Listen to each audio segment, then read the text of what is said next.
Hola, ¿qué tal amigos? Buenos días, buenas tardes, buenas noches. Espero que estén bien dependiendo de donde se encuentren.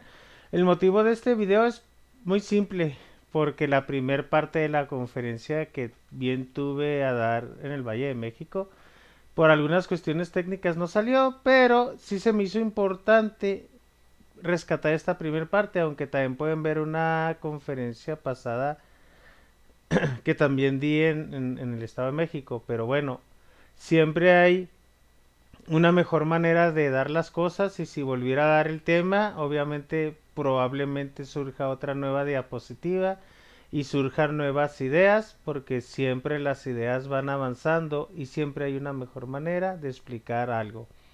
Entonces sean bienvenidos a esta primera parte de la conferencia de prácticas inclusivas y redacción de VAPS desde un enfoque positivo. Hay que aclarar aquí que no es cambiar la naturaleza de una barrera per se, que de entrada una barrera es un obstáculo y sabemos que el obstáculo no es nada positivo que digamos, no es nada bueno que digamos, sino es algo que se tiene que eliminar, que se tiene que ir minimizando con firas a eliminarlo a futuro o que tenemos que prevenir. Entonces, en ese sentido, es como surge esta redacción de prácticas, redactar algo que es una barrera y que es un obstáculo, redactarla desde un enfoque positivo que nos ayude a obrar en consecuencia, ¿sí? Más que nada eso, no son obstáculos positivos, no son barreras positivas. Probablemente si pienses que ¿por qué redactarlas desde un enfoque positivo? ¿Por qué no llamarle acciones para eliminarlas o apoyos específicos en lugar de una reacción positiva? Porque no es esa la idea. La idea es un maestro que orienta, asesora y acompaña a un docente de grupo cómo comunicarle que hay una barrera y, y cómo hacerla de manera asertiva que propicie la colaboración y no se vaya a cerrar el trabajo colaborativo al indicarle a la persona prácticamente o en la forma de comunicar la barrera que se puedan generar malentendidos. Que eso ya se explicó afortunadamente en el video que ya está subido, que ya se subió a la página del Departamento de Educación Especial del Valle de México. Y también ahorita esta primera parte es todo el sustento legal, normativo, epistemológico, por así decirlo, o más que nada conceptual sobre por qué trabajar las barreras en positivo, ¿sí? Entonces, sin más preámbulo, pues vamos a darle a esto, a lo que nos compete. Hay tres conceptos relevantes que manejan el artículo tercero de nuestra Constitución y ya saben que el artículo tercero habla del derecho a la educación. Hay cuatro conceptos que me gustan. El concepto de igualdad, el concepto de equidad, el concepto de inclusión y el concepto de excelencia.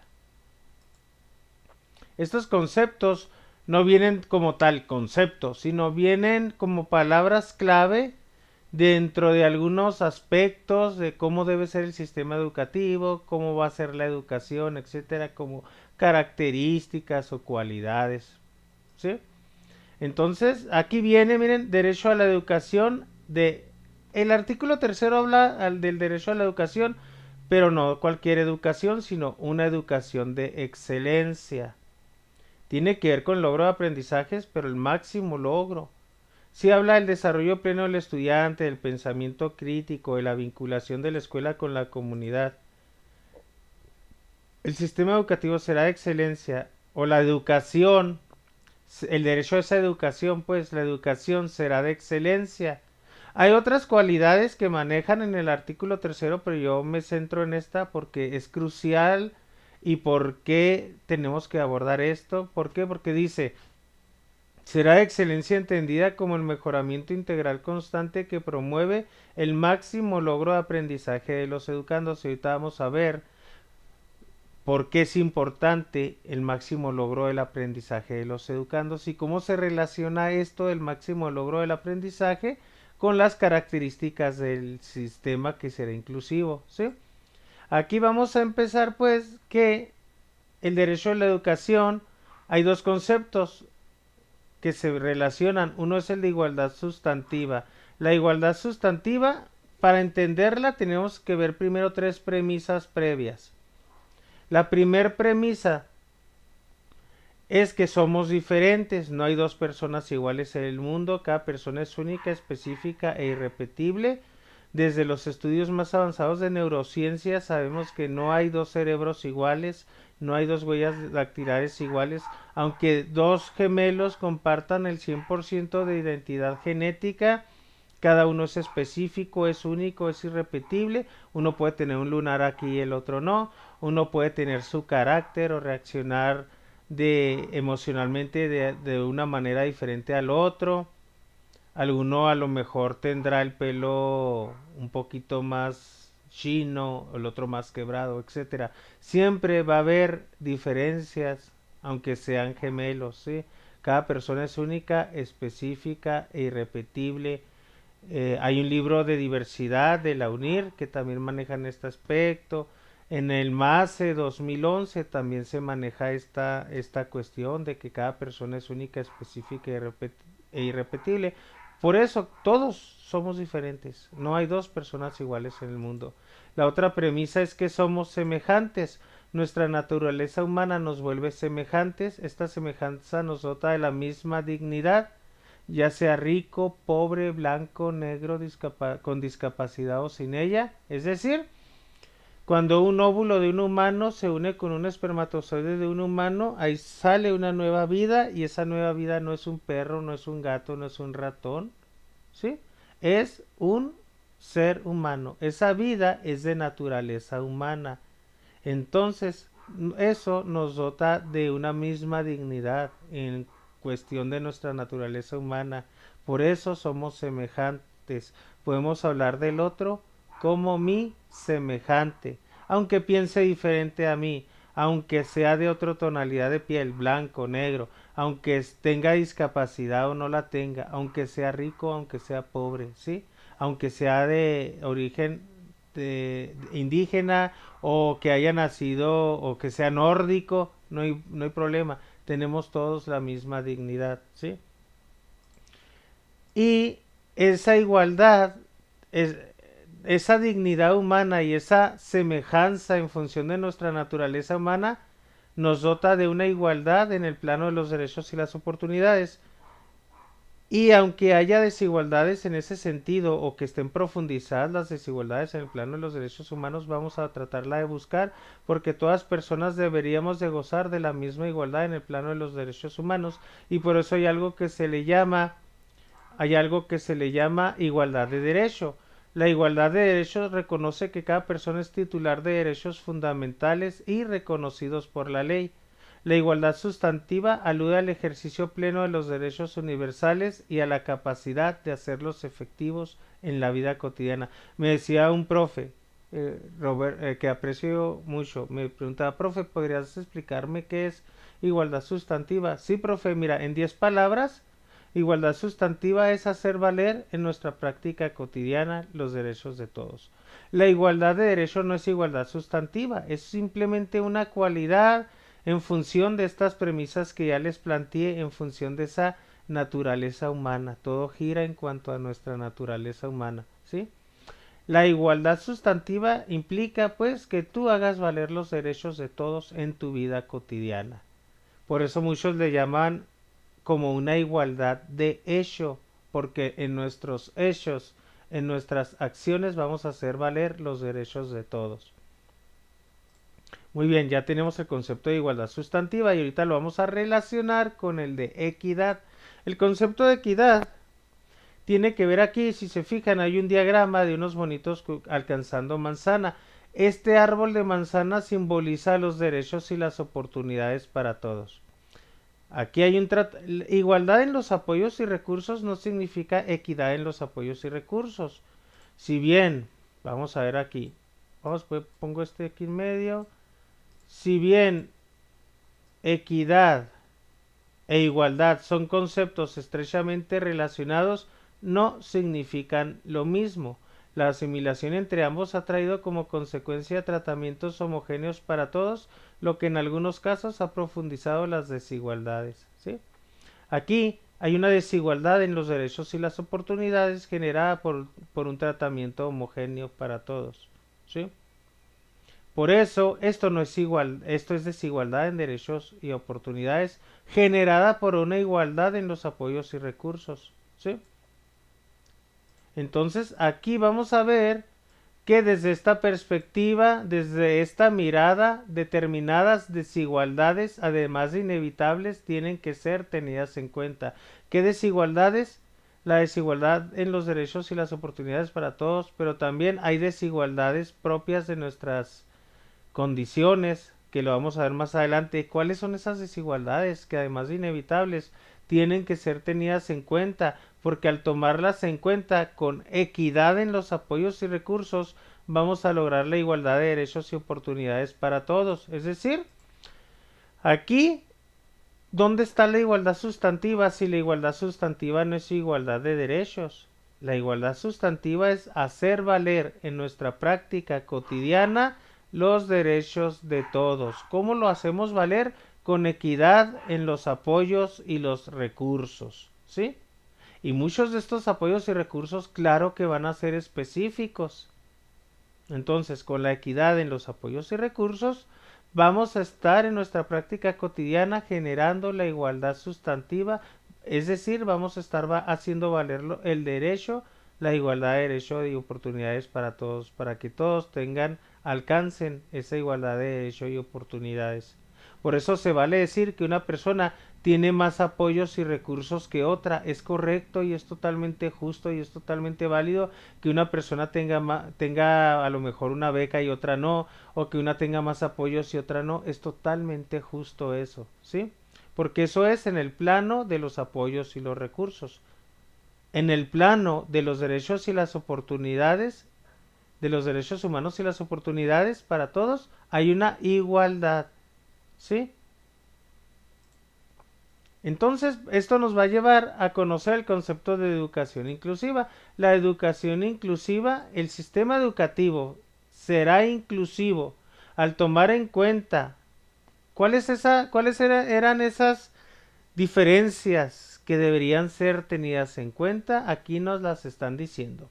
Las diversas capacidades, circunstancias y necesidades.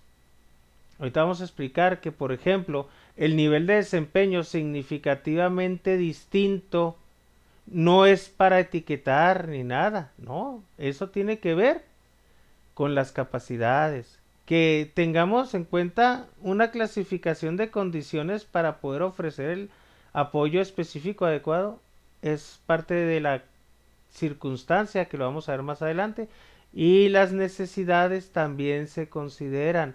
Y no son necesidades deportivas porque el artículo tercero no habla del deporte, no habla de la salud, no habla de la ciudadanía. ¿De qué te está hablando el artículo tercero?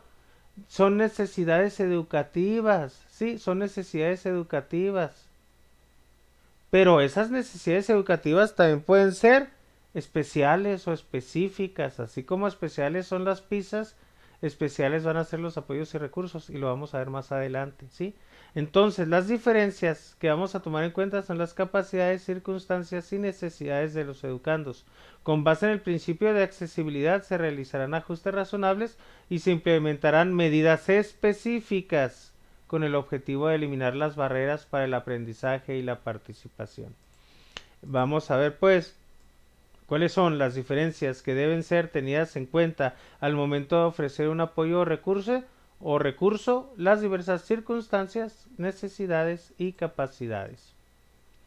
Por eso, a nivel de derechos humanos, la igualdad de derechos y oportunidades es en función de nuestra naturaleza humana. Para otorgar un derecho o ofrecer la misma oportunidad para todos, no se considera ninguna diferencia.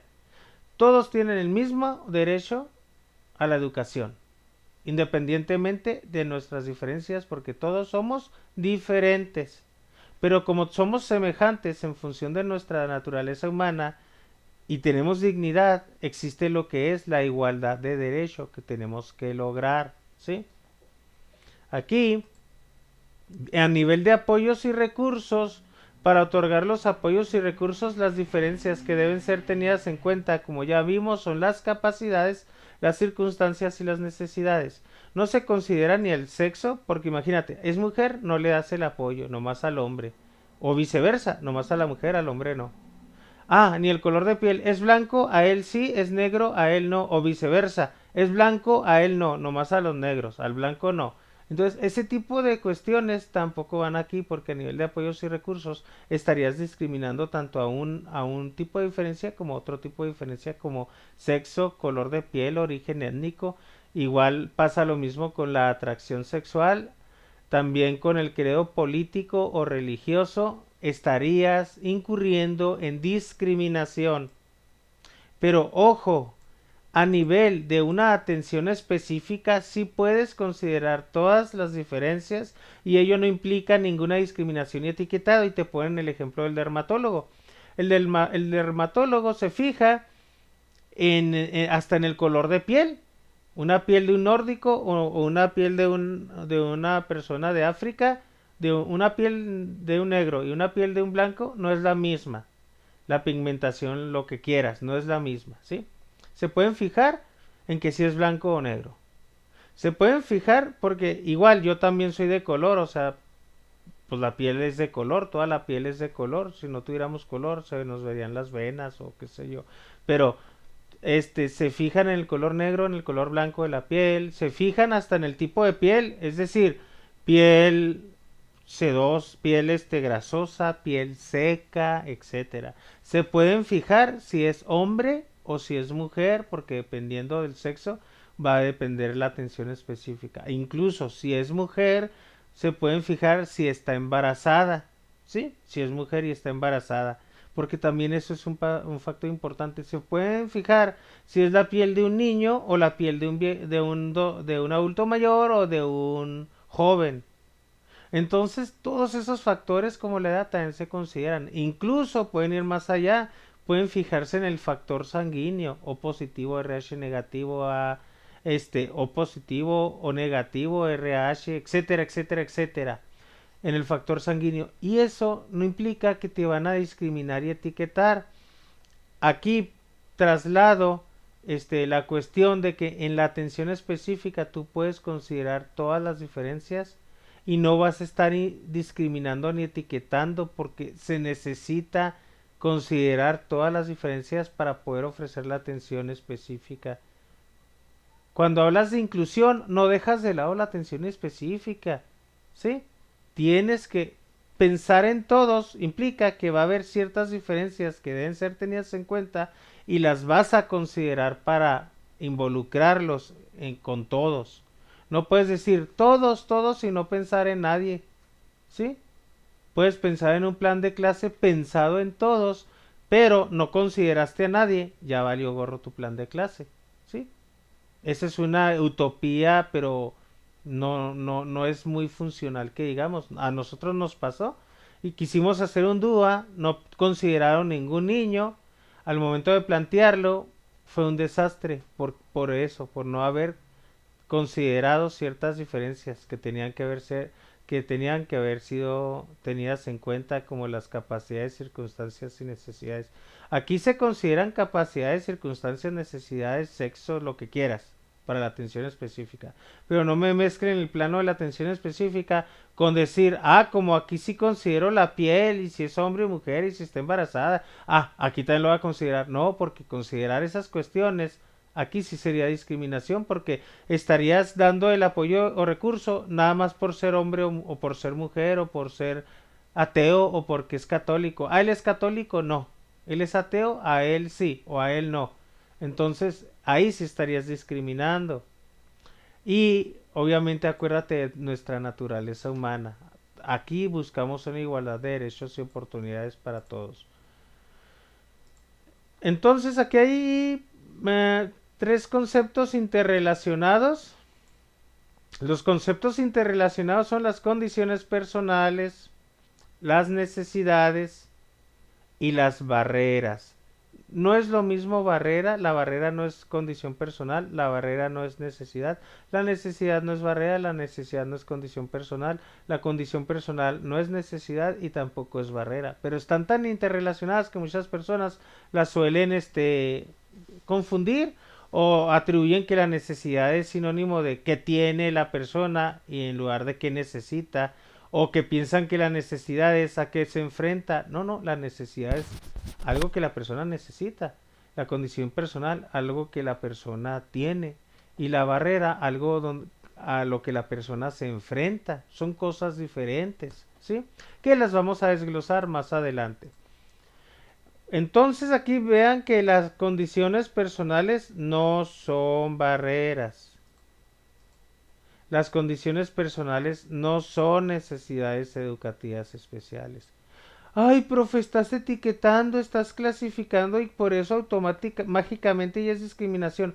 No tengas miedo a no discriminar a grado tal de no discernir.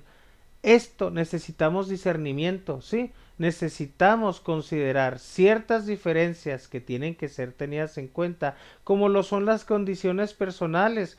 Y las condiciones personales sí tienen su clasificación porque la atención que le puedes dar a alguien con baja visión no va a ser la misma atención con alguien con severa o alguien con sordera o alguien con discapacidad motriz o alguien con discapacidad múltiple o alguien con algún trastorno déficit de atención e hiperactividad o alguien con algún trastorno del espectro autista o alguien con alguna aptitud sobresaliente creativa o intelectual. Es decir, tienes que clasificar para poder ofrecer el apoyo específico y considerar esas diferencias que deben ser tenidas en cuenta.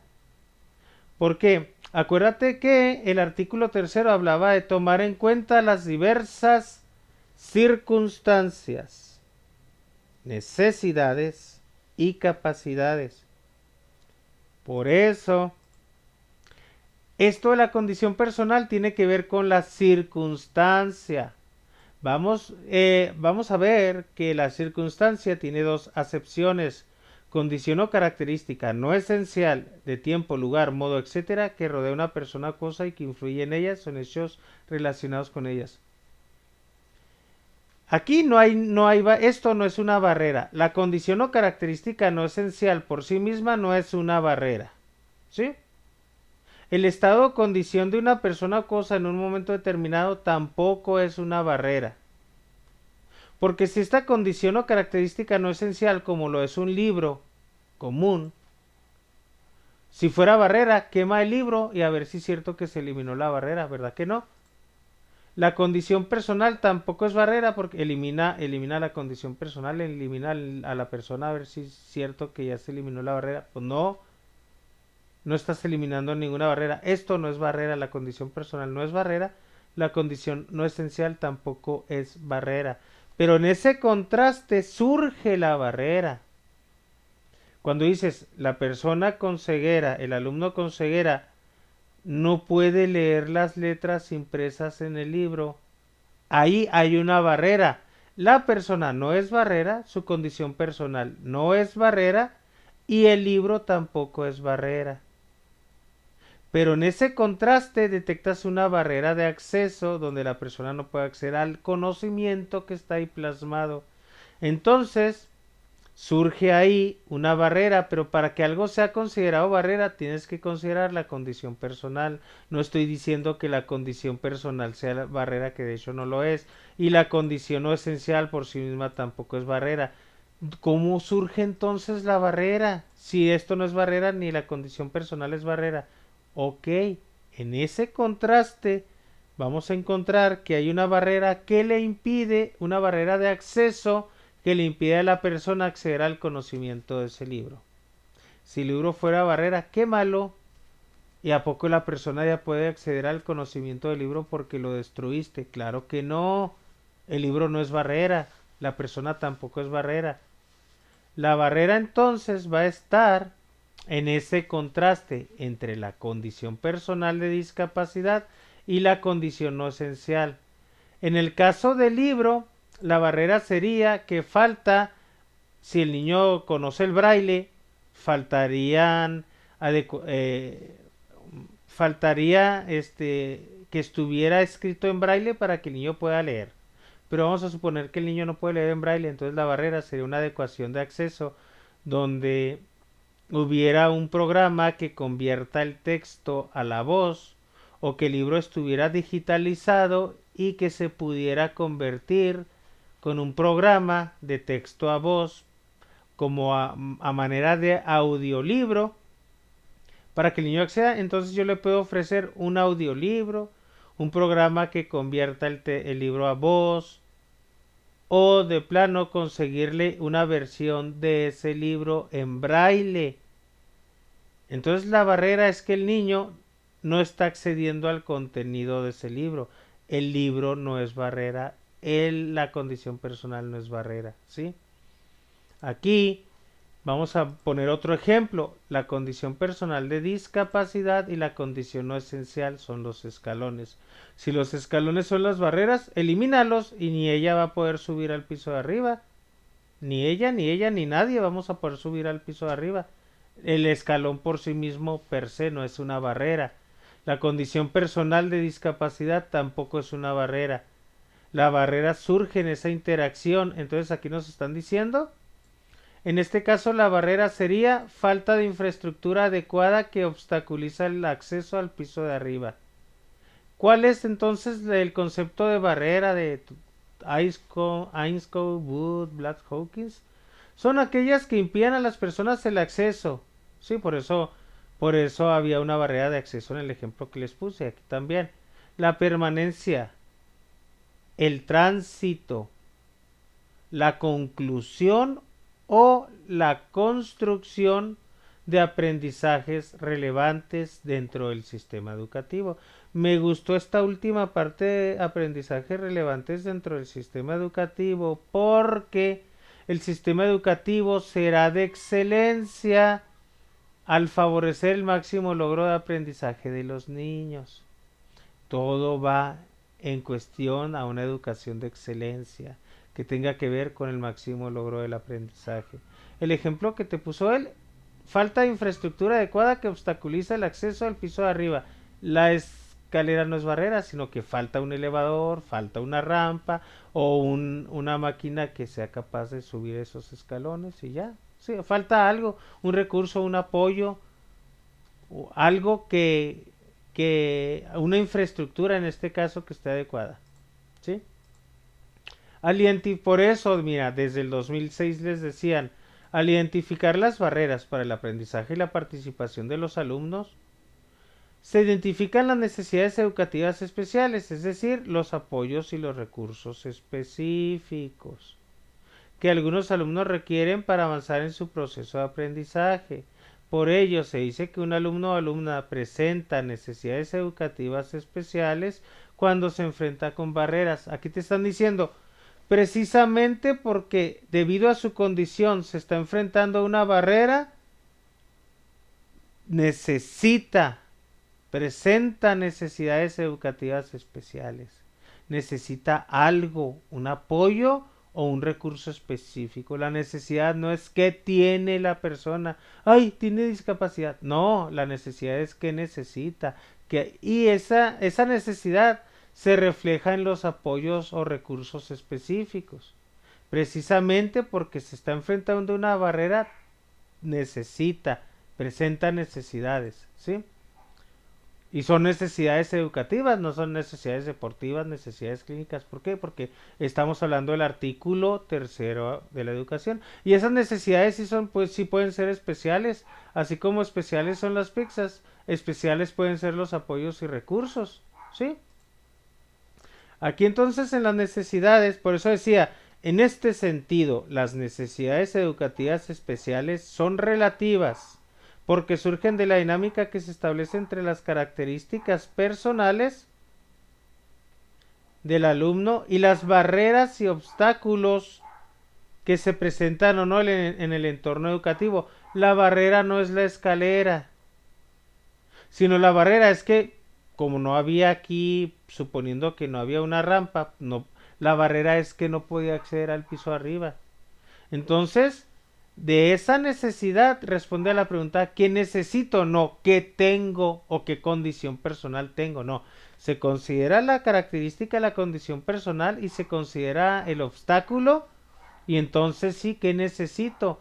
Su necesidad educativa especial es una rampa o un elevador o quizá una silla que pueda subir escalones. ¿Sí?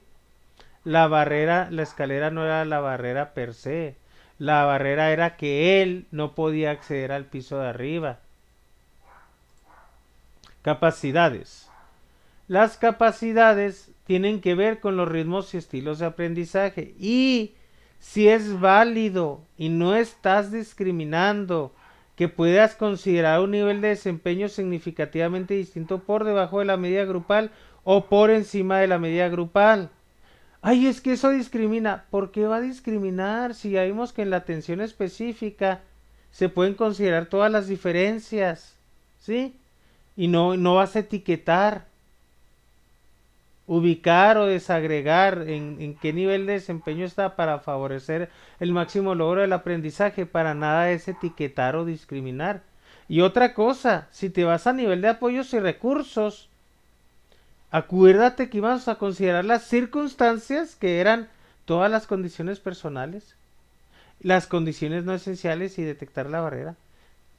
Se vale considerar las condiciones personales si no estás discriminando porque tomas en cuenta ciertas diferencias que deben ser tenidas en cuenta como las capacidades, las necesidades y las circunstancias. Entonces, considerar capacidades, circunstancias y necesidades para ofrecer un apoyo o un recurso no es discriminación. Eso no es discriminar. Si alguien te lo dijo, pues qué lástima, porque eso está obstaculizando bastante la atención que le puedas ofrecer a un alumno. No tengas miedo a discriminar a grado tal de no discernir. Discriminar era que por el hecho de ser mujer, por el hecho de ser hombre, por tener una preferencia sexual, por tener un color de piel determinado o un origen étnico determinado, le niegues el apoyo del recurso o le quieras dar privilegios en función de esas diferencias que no deberían ser tenidas en cuenta como el color de piel, el sexo, la preferencia sexual, ¿sí? Si es hombre o si es mujer.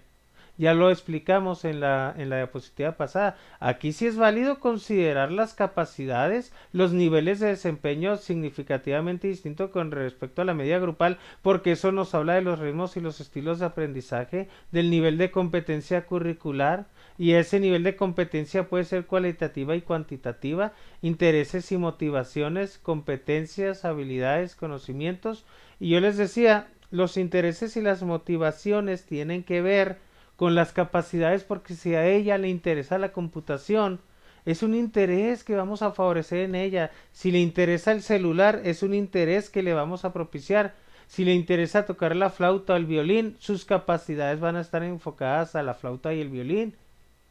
Si le interesa la computadora, sus capacidades van a estar enfocadas a la computación. Por eso el interés y la motivación es parte de las capacidades, las habilidades, los conocimientos, las competencias, los estilos y ritmos de aprendizaje, el nivel de competencia curricular y ahí estamos tomando en cuenta el nivel de desempeño significativamente distinto, lo tienes que considerar. O sea, si un niño está por debajo de la medida grupal, ay, es que eso discrimina. ¿Cómo va a discriminar? Una cosa es discriminar y otra cosa es no discernir. O sea, no tengas miedo a no discriminar a grado tal de que ya no puedas discernir que una persona está significativamente su desempeño por debajo de la medida grupal y que no le vas a llegar no le vas a exigir la medida grupal. Le vas a exigir poquitito más arriba un reto alcanzable para favorecer su máximo logro de aprendizaje. Igual, la persona con aptitud sobresaliente, que su desempeño está significativamente por encima de la medida grupal, su reto alcanzable va a ser un poquitito más arriba de donde está, no lo vas a llevar a la medida grupal. Si no quieres considerar niveles de desempeño en tu grupo, entonces no estás conociendo a tus amigos, a tus alumnos, no los estás conociendo. Y esa es una barrera totalmente completa. Si no le vas a ofrecer adecuaciones curriculares a tus alumnos, por miedo a discriminar o a etiquetar, ya valimos gorro como sistema. ¿Por qué? Porque acuérdate que es el docente quien está adecuando el programa a las circunstancias, capacidades y necesidades de los alumnos. Es el docente de grupo el que está adecuando los tiempos, la metodología, las instrucciones, las actividades, el acceso, todo. El que está generando, promoviendo también, gestionando apoyos, recursos humanos, etcétera, etcétera. Entonces, ojo con eso, mucho ojo con eso, porque esas ideas han limitado mucho la acción que puedes hacer en favor de los alumnos y eso está limitando en gran medida el máximo logro de aprendizaje de los niños. ¿Sí? No puedes plantear un DUA sin tomar en cuenta las capacidades, circunstancias y necesidades de tus alumnos. No puedes diseñar un DUA pensando para todos y al mismo tiempo no considerar a nadie. Para considerar a todos, tienes que considerar a algunos e incorporarlos en eso que está para todos. ¿Sí? Aquí, por eso vamos a ver que las 4 prácticas inclusivas son en relación con las capacidades, las circunstancias y las necesidades. Y hasta aquí va a llegar el video porque acuérdense que voy a manejar nada más la diferencia entre adecuación curricular, que es un concepto que no cambia de nombre y mágicamente no se va a llamar ajuste razonable. Y lo que antes era adecuación curricular, le tachas así y le superpones ajuste razonable. No hagan eso, por favor. Ese es un error muy grande por querer ser modernos. El modernismo como que a veces nos está nublando ciertas cosas y te ha hecho querer abandonar cosas, información importante y trabajo importante de investigadores y muy valiosos de los que nos hablan de adecuaciones y todo eso como para tirarlo a la borda por la modernidad, por la modita o el modernismo. Ojo con eso. Tengan mucho cuidado. No dicotomicen. A veces hacemos una dicotomía entre integración e inclusión y queremos mandar a un saco y todo lo que era integración le damos la careta a la integración como de exclusión o algo así. Y todo lo que habla de integración ya es algo malo y es algo así como si fuera inserción o peor aún, exclusión, como si fuera sinónimo de exclusión. Y entonces ya todo eso está, todos los conceptos, adecuaciones, ya los queremos tirar a la basura. Y no es cierto. Eso dificultó y nos hizo que nos estancáramos. ¿Sí? Por eso yo también me decanto por considerar esas cuestiones, independientemente si antes eran de la inclusión o eran de la inclusión. Pues no, acuérdense que siempre tuvo un enfoque inclusivo hablar de adecuaciones curriculares significativas y nunca con las adecuaciones se ha adaptado el niño al sistema. Es una mentira y una falacia que con las adecuaciones el niño se adapte al sistema. Siempre fue el docente de frente a grupo adaptando el sistema a las condiciones del niño y no lo estaba limitando, le estaba ofreciendo un reto alcanzable. Que no sé quién quiera que la persona que tiene un desempeño significativamente distinto mágicamente llegue a la media de grupo, pues esa persona no conoce no conoce a los alumnos. Tienes que estar ahí con él, con una persona con autismo, con discapacidad, para que te sepas cuáles son sus retos alcanzables. Y no va a ser para nada la medida grupal. Y el que tiene aptitud sobresaliente, que lo quiere llevar a la medida grupal, también va a fracasar. ¿Sí? Entonces aquí, por eso, en relación a las circunstancias, como eran condiciones personales y condiciones no esenciales de tiempo, lugar y modo, en esa interacción surgía una barrera, que esas dos condiciones no eran barreras por sí mismas, pero en esa interacción encontrábamos una barrera para el aprendizaje y la participación, o barreras al aprendizaje y la participación, que si lees el libro de Tony Scott y May Nineschool, el libro, el verdecito de la inclusión, del arbolito verde, buscas ahí barreras al aprendizaje y barreras para el aprendizaje y vas a dar de manera indistinta una u otra, ¿sí? Aquí hay una práctica inclusiva que es el uso de apoyos y recursos que está relacionada con las necesidades de los niños, ¿sí? Con las necesidades educativas especiales o necesidades educativas específicas están relacionadas los apoyos y recursos. Y acuérdate que la necesidad educativa era qué necesita el alumno. De esa interacción entre una barrera que detectaste y otra vez traer a consideración la condición personal del alumno, puedes encontrar la necesidad que necesita el alumno. Tomas la condición personal y la no esencial para encontrar una barrera. Vuelves a tomar la condición personal y ahora sí una barrera para encontrar la necesidad. ¿Sí? Y de esa necesidad, una respuesta son los apoyos y recursos. Se determinan las necesidades, es decir, los apoyos y recursos. ¿Sí? ¿Qué necesita el alumno? Apoyos y recursos. O ajustes razonables, también en función de las necesidades. Y esto de apoyos y recursos y ajustes razonables en función de las necesidades están en el artículo 62 de la Ley General de la Educación, que ya se van a ver en el video que compartí en la conferencia. No lo voy a retomar ahorita porque esta es la parte previa que no se vio, ¿sí? Y que estoy haciendo el favor de hacer el video para que puedan ustedes para que pudieran comprender, porque yo a veces manejaba adecuaciones, necesidades, y porque les hablo de niveles de desempeño significativamente distintos que tienen que ver con las capacidades del alumno, y que eso no implica ni etiquetar, ni segregar, ni discriminar, porque la discriminación es en función de tu color de piel, la discriminación es en función de tu sexo, la discriminación es en función de si eres hombre o mujer, etcétera, etcétera. No en función de circunstancias, capacidades y necesidades. ¿Sí? Aquí vamos a ver entonces que el ajuste razonable es la práctica inclusiva 4. Yo sí les decía, muchos se ofenden porque ¿por qué no se le hacen ajustes razonables a la persona con autismo? ¿Por qué no se le hacen ajustes razonables a la persona con alguna déficit, trastorno déficit de atención con sin hiperactividad?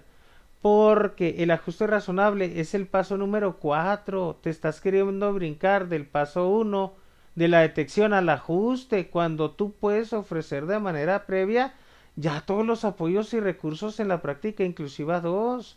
Y en la práctica inclusiva 3, además de los apoyos y recursos, ofrecer el enfoque bajo el diseño universal para el aprendizaje, ofrecer un plan de clase que considere a todos los niños desde un inicio. ¿Sí? Y aún así va a haber niños que se nos pueden quedar fuera por sus características personales, que la mayoría de esas condiciones más específicas que se requieren en un caso particular, no en todos, son generalmente las personas que tienen discapacidad.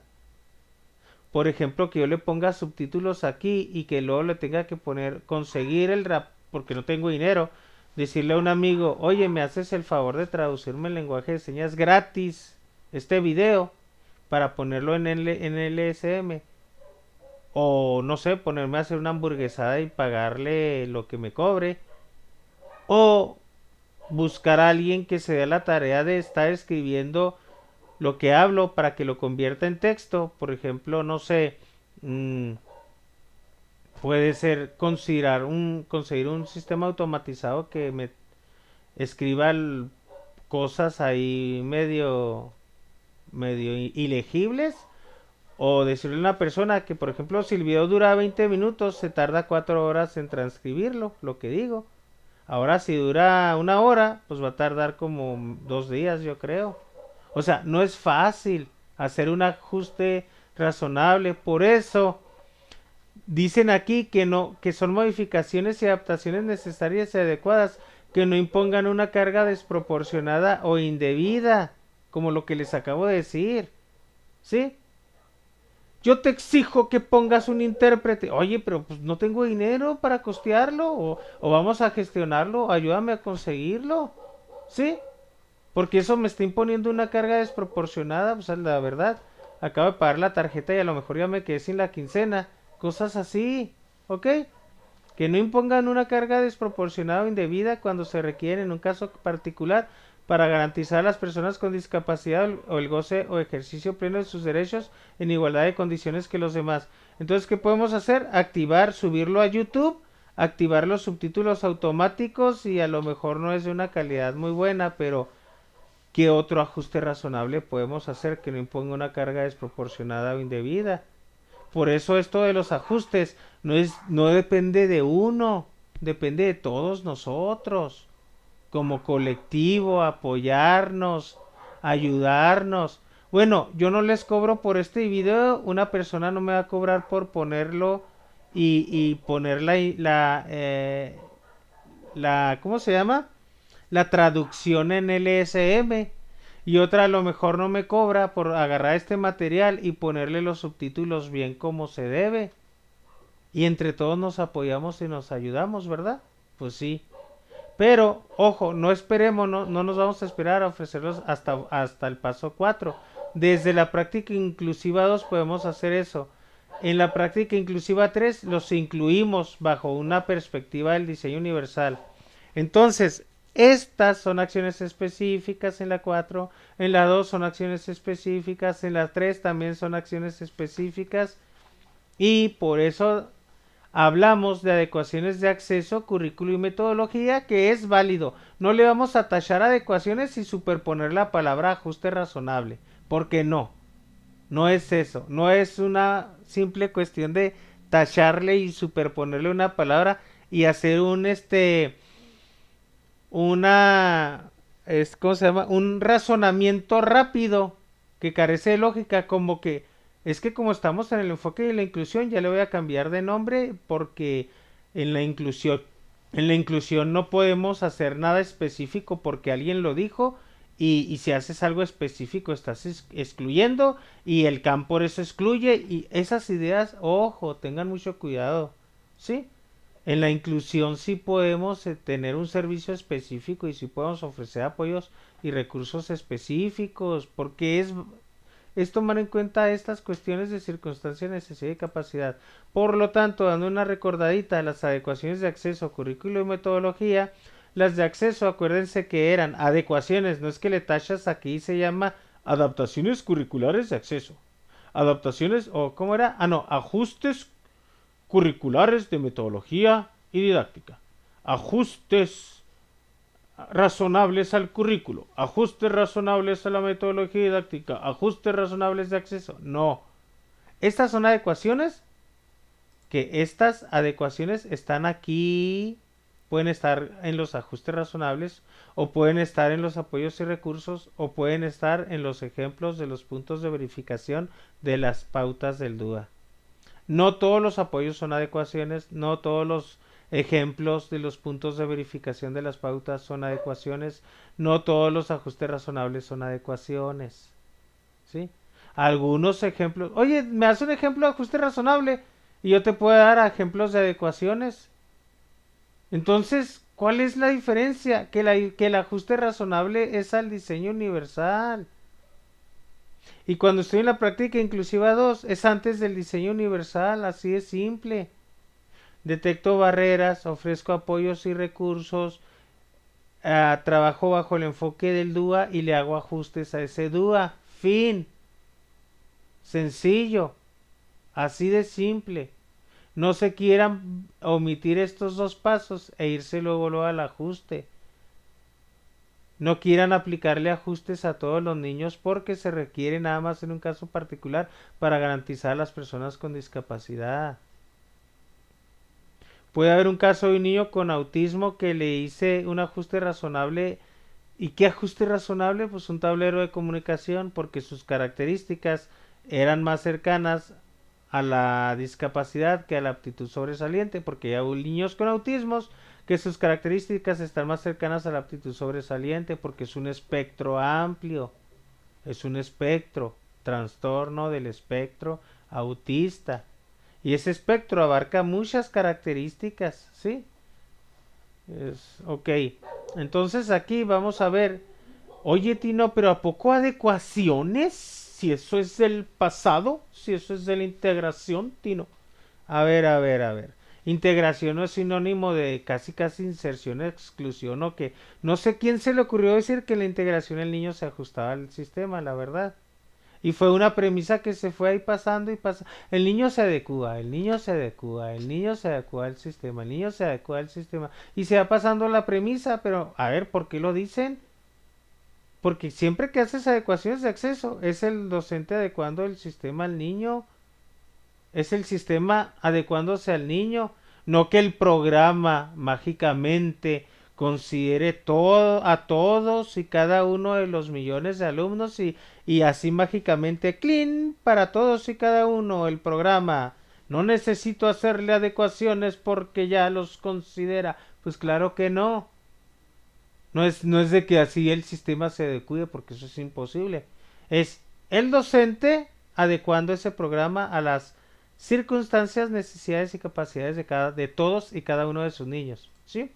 Aquí el docente o la escuela en su conjunto podían hacer adecuaciones de acceso a nivel individual, áulico escolar, y esas adecuaciones de acceso eran en cuanto a infraestructura, comunicación, materiales y personal, personal de especialistas, etcétera. Y esto se retoma en las tablas de las barreras. Esto de las adecuaciones a la metodología didáctica, la falta de ellas también implica barreras. La falta de adecuaciones de acceso implica barreras y están en el factor 4. Estas están en el factor 6. Metodología didáctica. El cómo enseñar y evaluar en cuanto a tiempos, estrategias, actividades, distribución y evaluación también. Cómo enseñar y cómo evaluar. En las adecuaciones al currículo es el factor 5, barreras de tipo curricular que están en el ámbito de la práctica, ámbito de la práctica, ámbito de la práctica, ¿sí? Que enseñar y evaluar. Aquí es la modificación del nivel de dificultad que supone un determinado aprendizaje esperado. Y aquí, cuando tú agarras un aprendizaje esperado para modificar su nivel de dificultad, podías o priorizar aprendizajes, la priorización ya era como algo indirecto, la sustitución también es algo indirecto cuando estás agarrando el aprendizaje y lo estás adecuando, porque dices, lo voy a sustituir por otro de otra currícula o por una habilidad socioadaptativa o una conducta adaptativa, y eso ya sería una adecuación altamente significativa. O si dices, no, lo sustituyo por uno de segundo, pero estoy agarrando la misma materia y el mismo organizador, el organizador curricular de primer orden, o en ocasiones sí puede que empate el organizador de segundo orden, pero si hay relación en el organizador curricular de primer orden y en ese sentido si puedes agarrar un currículo, un aprendizaje esperado de otro grado, ¿sí? Ya sea un grado inferior o un grado superior, dependiendo de su desempeño significativamente distinto. Y vuelvo a reiterar, eso no es discriminar. Discriminar es niña, no le hago adecuaciones porque es niña, porque es mujer, porque es negro, porque es indígena, porque es blanco. ¿Sí? Eso es discriminar, no que consideres sus circunstancias, capacidades y necesidades. ¿Ok? Vamos a ver aquí, entonces. El entonces se oye muy ranchero, me dijeron. Pero bueno, soy del norte, sí señor. Aquí vamos a ver, miren, le pico aquí a adecuaciones para que se desaparezca la tabla.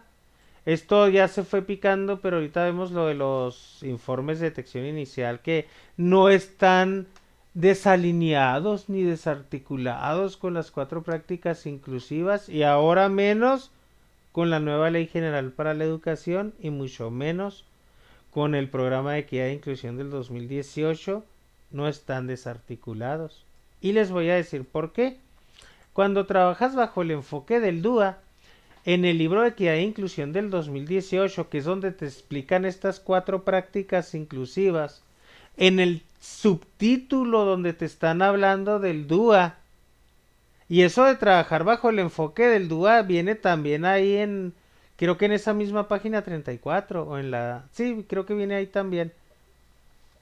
Así textual, trabajar bajo el enfoque del DUA que está demostrado que sí funciona. ¿Sí? Vienen ahí unas preguntas de reflexión de color rosita. Esta pregunta venía en medio, pero a mí se me hizo tan nuclear que la puse al principio y tiene su razón de ser porque antes de esas preguntas viene que consideres a todos los niños desde un inicio, ¿sí? Te hablan, no vas a hacer adecuaciones específicas para un alumno, porque esto, el DUA no es específico para un alumno que tiene discapacidad o que tiene aptitud sobresaliente, es para todos.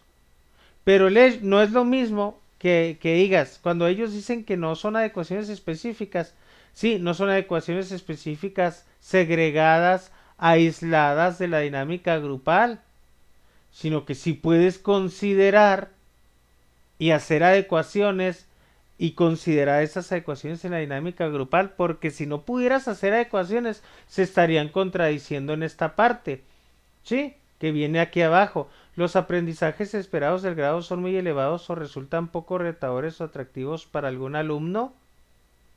Respecto a este último punto, es importante que los docentes valoren la pertinencia de disminuir o incrementar el grado de complejidad de un aprendizaje esperado. Tómala. Ahí hay una adecuación de curricular. Ahí hay una adecuación curricular y la tienes que hacer. ¿Sí? ¿Por qué? Porque aquí dice, ay, no es que discriminas y no, ¿cómo que discriminar? Tienes que considerar las diferencias que deben ser tenidas en cuenta y en este caso una de las diferencias que deben ser tenidas en cuenta son el nivel de desempeño significativamente distinto por debajo de la media grupal y el nivel de desempeño significativamente distinto por encima de la media grupal. Porque esto te va a dar luz sobre qué alumnos los aprendizajes esperados del grado les están resultando muy elevados, ¿sí? Por su nivel de desempeño significativamente distinto, o cuáles resultan poco retadores o atractivos para algún alumno en el caso de los que tienen un desempeño significativamente distinto por encima de la media grupal. Claro que hay alumnos que les resultan poco retadores y atractivos y por eso haces lo que son las adecuaciones de acceso, de currículo y metodología. Y este es un ejemplo de adecuación del currículo. Por eso el Evaladec, por eso por eso la estrategia del Evaladec que les propongo, no, muchos la criticaban porque, ay no, es que eso es segregado y aislado. Si tú lo querías, si tú agarras un molcajete para querer clavar un clavo, pues ay no, no sirve el molcajete para nada porque le estás dando un uso inadecuado. Si tú las adecuaciones las usas como debe de ser, bajo un enfoque de un diseño universal para el aprendizaje, van a tener mucho sentido, van a tener mucho significado, va a ser muy enriquecedor, ¿sí? Hasta esto es una partecita mínima de lo que es el enriquecimiento áulico, de todo lo que implica el enriquecimiento áulico. Esta parte es muy significativa y muy importante. Entonces, ojo con eso. Las herramientas se usan, pero adecuadamente. Y el hecho de que alguien no las haya usado de manera adecuada no significa que no sirvan. El molcajete, si lo usas para hacer una salsa, mira, deliciosa la salsa, ¿sí? Si lo usas para clavar un clavo, hasta se te rompe. Entonces, las adecuaciones, úsalas como debe de ser, bajo un enfoque del diseño universal para el aprendizaje. Aquí había adecuaciones en cuanto a los tiempos. ¿Cuánto tiempo requieren los alumnos para aprender un tema y cuáles alumnos de tu grupo requieren mayor o menor tiempo para comprender un aprendizaje esperado? Ay, Tino, es que el apoyo personalizado discrimina y segrega. No es cierto. No es lo mismo la atención personalizada que la atención segregada, aislada de la dinámica grupal. Y donde el profe cede su responsabilidad a terceros y se desentiende.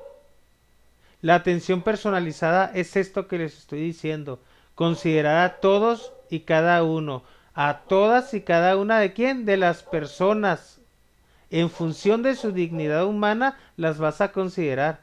Y vas a considerar sus capacidades, sus circunstancias y sus necesidades. Y eso no tiene nada que ver con exclusión, ni con discriminación, ni etiquetado. Eso es inclusión.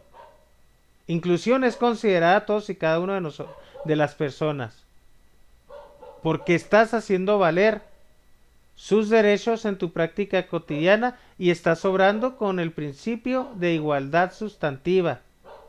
Si tienes miedo a discriminar, no vas a obrar con el principio de igualdad sustantiva.